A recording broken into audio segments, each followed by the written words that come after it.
Hello everyone, welcome to my channel. इस video में हम कोल एंड पेट्रोलियम को डिटेल में समझेंगे। देखिए, कोल का आपको पता है क्या होता है, कोयला, ठीक है, और पेट्रोलियम पेट्रोल जो हम कार वगैरह में डालते हैं। We use various material for our basic need, हमारी बेसिक ज़रूरतों के लिए हम काफ़ी टाइप के जो मटेरियल्स हैं उनका यूज़ करते हैं। Some of them are found in nature and some have been made by human. देखिए, कुछ तो हमें कुदरती मिल जाते हैं नेचर से, और कुछ हम ह्यूमंस खुद बनाते हैं, ठीक है।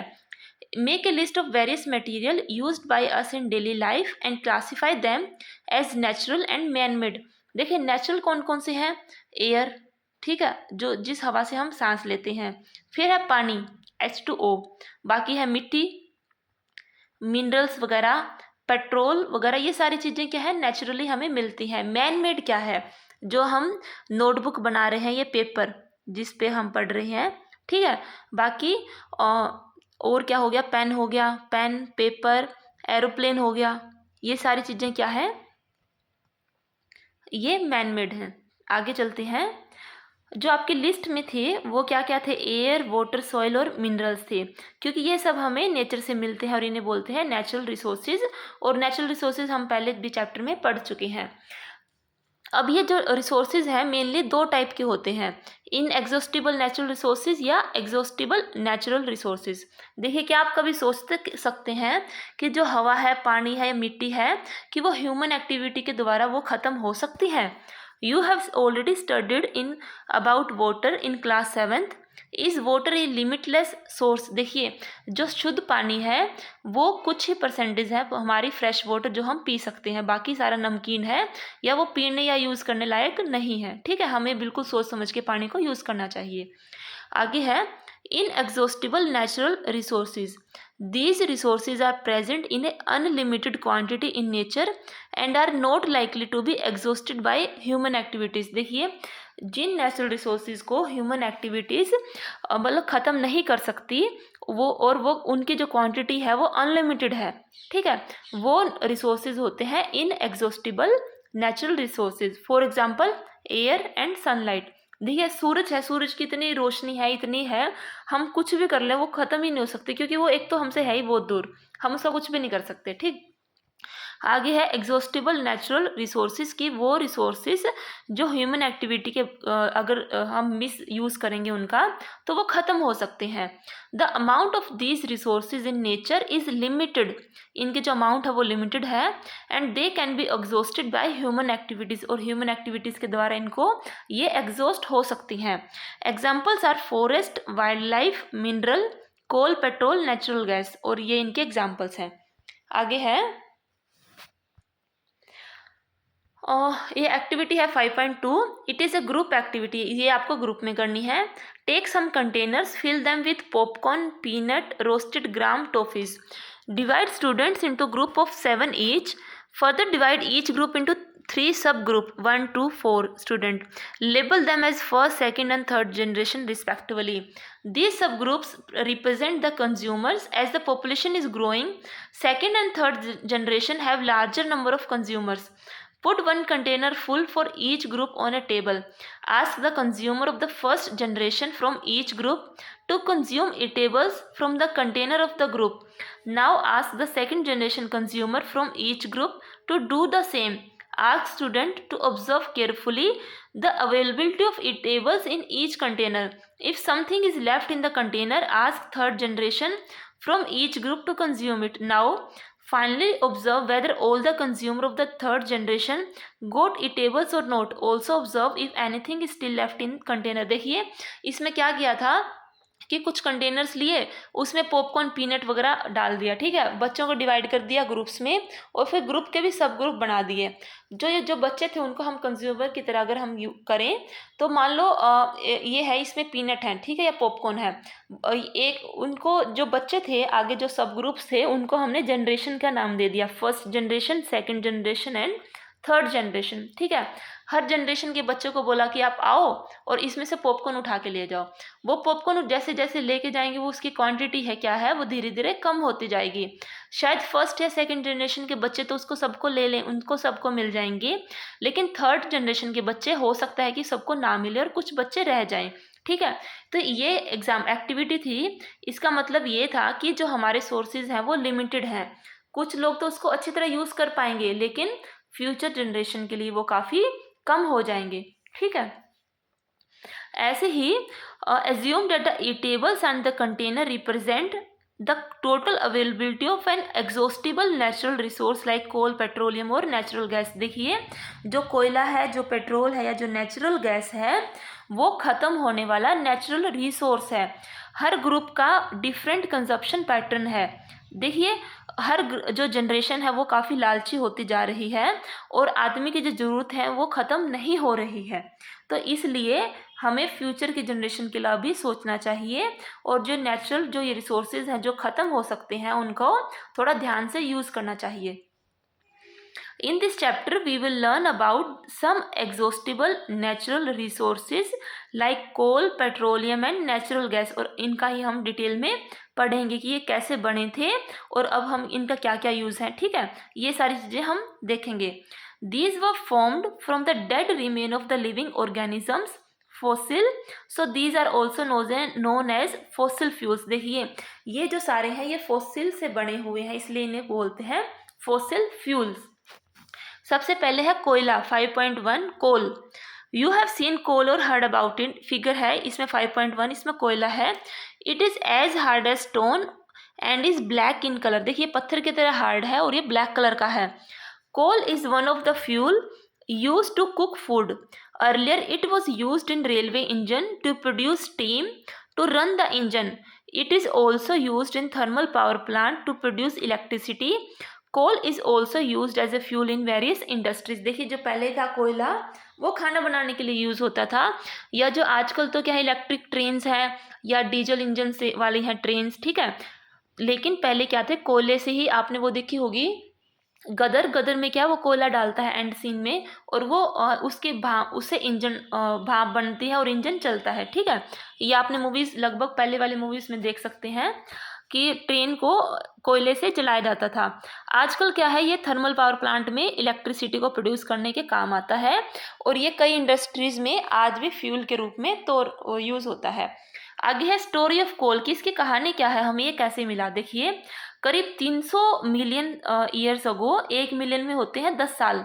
ठीक, सॉरी 10 लाख, 1 मिलियन होता है 10 लाख और उसको आप 300 से गुणा कर दो। देखो कितने साल पहले, जब अर्थ में डेंस फॉरेस्ट थे, ठीक है, या वेटलैंड थे। वेटलैंड मतलब वो जैसे दलदल टाइप का एरिया था, दलदल था, फॉरेस्ट थे, घने घने पेड़ ही थे। तो due to natural processes like flooding these forest got buried under the soil. Natural कुछ ना कुछ आपदा आई और ये जो फॉरेस्ट थे, जो इनके पेड़ थे, वो सब मिट्टी के नीचे दबते चले गए। ब्यूरी होता है बरीड मतलब दबना। ठीक है, उसके नीचे दफन होते चले गए। As more soil deposited over them they were compress मतलब दबते चले, दबाना। The temperature also rose as this sank deeper and deeper. देखिए, आपको पता ही है जैसे ही हम अर्थ के अंदर जाते जाएंगे तो जो टेम्परेचर है वो बढ़ता जाता है। तो ये पहले क्या थे, मान लो ये सारे पेड़ थे, यहाँ पे थे। ठीक है, अब इनके ऊपर और मिट्टी आ गई, फिर और मिट्टी आ गई, और जैसे मिट्टी आते गए नीचे जाते गए और टेम्परेचर ये कंप्रेस होते गए और धीरे धीरे इनको टेम्परेचर भी ज़्यादा यहाँ पे होता गया। जो डेड प्लांट्स थे वो स्लोली कन्वर्ट हो गए कोयले में। ठीक है, the temperature under the high pressure and high temperature the dead plants got slowly covered to coal. As the coal contains mainly carbon, the slow process of conversion of dead vegetation into coal is called carbonization। ठीक है, देखिए, जो dead plants हैं वो pressure और temperature की वजह से कोयले में कन्वर्ट हो गए और उनमें ज़्यादातर कार्बन ही होता है, तो इसलिए इस प्रोसेस को बोलते हैं कार्बनाइजेशन। ठीक, since it was formed from the remains of the vegetation, coal is also called as fossil fuel. ठीक है, एक कोल माइन आगे दिखाई गई है। इसमें कोल माइन में क्या होता है कि कोयला नीचे से खोद के निकाला जाता है। When heated in air, coal burns and produce mainly carbon dioxide. जब इसको हवा में जलाया जाता है तो जो कोल जब जलता है तो ज़्यादातर, क्योंकि वो कार्बन का बना होता है और जलने के लिए हमने पहले चैप्टर में देखा था कि ऑक्सीजन की ज़रूरत होती है। तो जब कोयला जलता है तो कार्बन और ऑक्सीजन मिलकर कार्बन डाइऑक्साइड रिलीज करते हैं। Coal is processed in industry to get some useful product such as coke, coal tar and coal gas. देखिए इंडस्ट्रीज में इसका प्रोसेसिंग होती है काफ़ी मेथड के द्वारा, इसमें से कोक निकाल देते हैं या कोल तार बना देते हैं या कोल की गैस निकाल देते हैं। कोक क्या होता है, यहाँ पे है ये एक कोक क्या है, it is a tough porous and black substance, it is an almost pure form of carbon. Coke is used in manufacture of steel and in extraction of many metals. देखिए जो कोक क्या है काफ़ी hard tough है, मतलब hard है, porous है मतलब उसमें छेद हैं छोटे छोटे से, और वो ब्लैक कलर का सब्सटेंस होता है, वो प्योर कार्बन है और उसको स्टील और दूसरे मेटल्स को बनाने में उसका यूज़ किया जाता है। अगला है कोल तार। कोल तार भी ब्लैक कलर का होता है, ये थिक लिक्विड होता है और इसकी स्मेल काफ़ी गंदी होती है। ये मिक्सचर है करीब 200 सब्सटेंसेस का।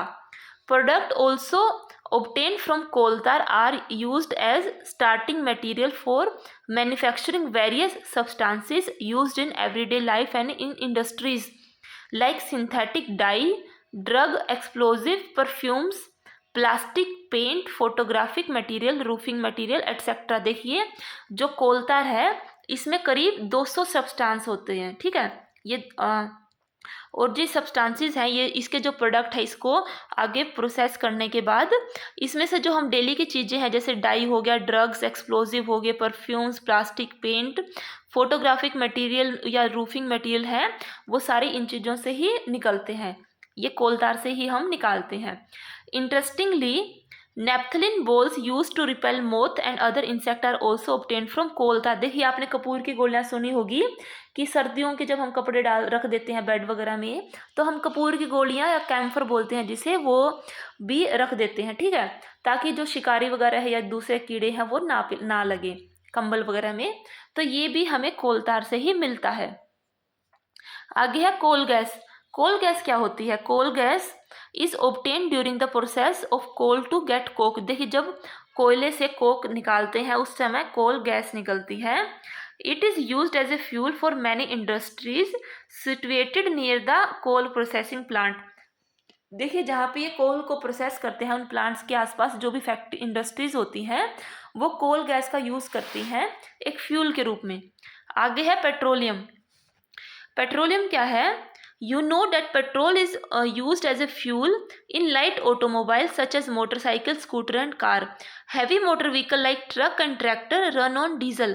देखिए जो छोटे व्हीकल्स हैं कार, बाइक, ठीक है, स्कूटर, इनमें तो हम पेट्रोल का यूज़ करते हैं, लेकिन जो ट्रक हैं, ट्रैक्टर हैं, उसमें डीजल का यूज़ करते हैं। Petrol and diesel are obtained from a natural resource called petroleum. जो पेट्रोल और डीजल है वो पेट्रोलियम से निकलता है, ठीक। The word petroleum is derived from petra. Petra means rock and oleum means oil, ठीक। As it is mined between the rocks under the earth and earth as shown in figure 5.4। देखिए जो figure है 5.4 में, इसमें ये क्या है? Petroleum और नेचुरल गैस के जो डिपॉजिट है। ये है कुआं, ठीक, कुएं से ये पाइप वगैरह लगी हुई है, गैस निकलती है, ये फिर ऑयल निकलती है। ये क्या? रिजर्वोयर रॉक है, यहाँ पे ये पानी है, ठीक। ये रॉक्स और जो पानी के बीच में जो भी है ये पेट्रोलियम है और उसको कुएं के द्वारा निकाला जाता है। Petroleum was formed from the organisms living in the sea. As the organism died, their body settled at the bottom of the sea and got covered with layer of sand and clay. Over millions of years, absence of air, high temperature and high pressure transformed the dead organisms into petroleum and natural gas. देखिए जैसे कोयला बना था ऐसे ही ये pressure और temperature के बाद वो फॉसिल बन गया था। ऐसे ही जो पेट्रोलियम भी जो यहाँ पे जो समुद्र के जो लिविंग ऑर्गेनिज्म से जब वो मर गए तो वो इकट्ठा होते चले गए, उनके ऊपर मिट्टी आती गई और कई मिलियंस ऑफ ईयर लग गए। हाई टेम्परेचर और हाई प्रेशर के बाद वो पेट्रोलियम में और नेचुरल गैस में वो कन्वर्ट हो गए। Look at figure 5.4, it shows that the deposit of petroleum and natural gas. यहाँ पे नेचुरल गैस और पेट्रोलियम के डिपॉजिट हैं। You see that the layer containing the petroleum, oil and gas is above that of water. देखिए पानी की layer से ये लेयर ऊपर है, ठीक है। Why it is so? Recall that oil and gas are lighter than water and do not mix with it. ठीक है, इसका रीज़न आपको पता ही है कि जो ऑयल और गैस है वो पानी से हल्की होती है, इसलिए वो उसके साथ मिक्स नहीं होती और वो पानी के ऊपर ही होती हैं। रिफाइनिंग ऑफ पेट्रोलियम, पेट्रोलियम क्या है, ये एक डार्क ऑयली लिक्विड है। It has an unpleasant odour, मतलब इसकी स्मेल काफ़ी गंदी सी है। It is a mixture of various constituent such as petroleum gas, petrol, diesel, lubricating oil, paraffin, wax et cetera. देखिए जैसे ही कोयले जो कोलतार था उसमें 200 सब्सटेंसेस थे, ऐसे ही जो पेट्रोलियम है इसमें भी काफ़ी सारी लुब्रिकेंट ऑयल है, diesel, petrol, petroleum gas, paraffin, wax etcetera सब होती है। The process of separating the various constituent fractions of petroleum is known as refining. It is carried out in a petroleum refinery. देखिए ये एक petroleum refinery की एक photo है, इसमें ही ये सारे जो कॉन्स्टिट्यूएंट है इसके पेट्रोलियम के वो निकाले जाते हैं। आगे है natural gas. Natural gas is very important fossil fuel because it is easy to transport through pipes. देखिए नेचुरल गैस भी एक अच्छा फ्यूल है क्योंकि इसको ईजी हो जाता है पाइप के थ्रू ट्रांसपोर्ट करना, और ये भी हाई प्रेशर में मतलब हाई प्रेशर के द्वारा इसको कंप्रेस कर देते हैं। सीएनजी के लाइक जैसे सीएनजी एक कंप्रेस नेचुरल गैस होती है, उसको भी कंप्रेस किया जाता है हाई प्रेशर के द्वारा। ठीक है, CNG is used for power generation. It is now being used as a fuel for transport vehicle because it is less polluting. It is a cleaner fuel. देखिए सीएनजी को भी, सीएनजी की काफ़ी गाड़ियाँ आजकल काफ़ी प्रचलन में है और लोग उसको पसंद भी कर रहे हैं क्योंकि एक वो सस्ती भी है और ऊपर से वो ज़्यादा पोल्यूशन नहीं फैलाती है। आगे है पेट्रोलियम और उनके यूज़ क्या क्या है। एलपीजी, पेट्रोलियम गैस को लिक्विड फॉर्म में एलपीजी बोलते हैं। ये हमारे घर या इंडस्ट्री का फ्यूल है। पेट्रोल से हम गाड़ी वगैरह चलाते हैं। कैरोसिन, ये स्टोव, लैंप और जेट क्राफ्ट के लिए यूज़ किया जाता है। डीजल, ये हैवी मोटर व्हीकल्स का यूज़ करते हैं या इसे इलेक्ट्रिसिटी जनरेटर में भी यूज़ किया जाता है। आगे है ल्यूब्रिकेंट ऑयल। ये क्या है, ल्यूब्रिकेशन में ल्यूब्रिकेंट्स होते हैं जो कार वगैरह में या ऑटोमोबाइल्स में, उसमें यूज़ होता है। पैराफिन वैक्स क्या है, कैंडल वैंडल वगैरह वैसलीन बनाने में। बिट्यूमन क्या होता है, पेंट वगैरह बनाने में और रोड के सरफेस को बनाने में। आगे है the great advantage of CNG is that it can be used directly for burning in homes and factories where it can be supplied through pipes. Such a network of pipeline exists in Vadodara, Gujarat and some part of Delhi and other places. देखिए ये इनके अच्छे advantage ये है कि ये pipes के द्वारा इनको ट्रांसपोर्ट करना काफ़ी आसान हो जाता है और ये घर में भी यूज़ करी जाती है, फैक्ट्रीज में भी यूज़ करते हैं और ऑटोमोबाइल्स में भी इनका यूज़ होता है। दिल्ली में और मुंबई में इसकी गुजरात में इनकी काफ़ी पाइपलाइन भी बिछी हुई हैं। Natural gas is also used as starting material for the manufacture of a number of chemical and fertilisers. India has a reserve of natural gas in our country. Natural gas has been found in Tripura, Rajasthan, Maharashtra and in Krishna Godavari delta. देखिए India में जो natural gas है उसके काफ़ी reserve पाए गए हैं और वो राजस्थान, त्रिपुरा, महाराष्ट्र, कृष्णा गोदावरी डेल्टा में है। देखिए some natural resources are limited. अब आप पढ़ ही चुके हैं कि एग्जॉस्ट हो सकते हैं ये जो नेचुरल रिसोर्सेज हैं, तो इनका हम इनको पढ़ते हैं कि you have studied in the beginning that of the chapter that some natural resources are exhaustible like fossil fuel, forest minerals. You know that the coal and petroleum are fossil fuel. It required the dead organisms millions of years to get converted into these fuels. ये हमने सारा ऊपर पढ़ लिया था। On the other hand, the known reserve of these will last only a few hundred years. Moreover, burning of these fuel is a major cause of air pollution. Their use is also linked to global warming.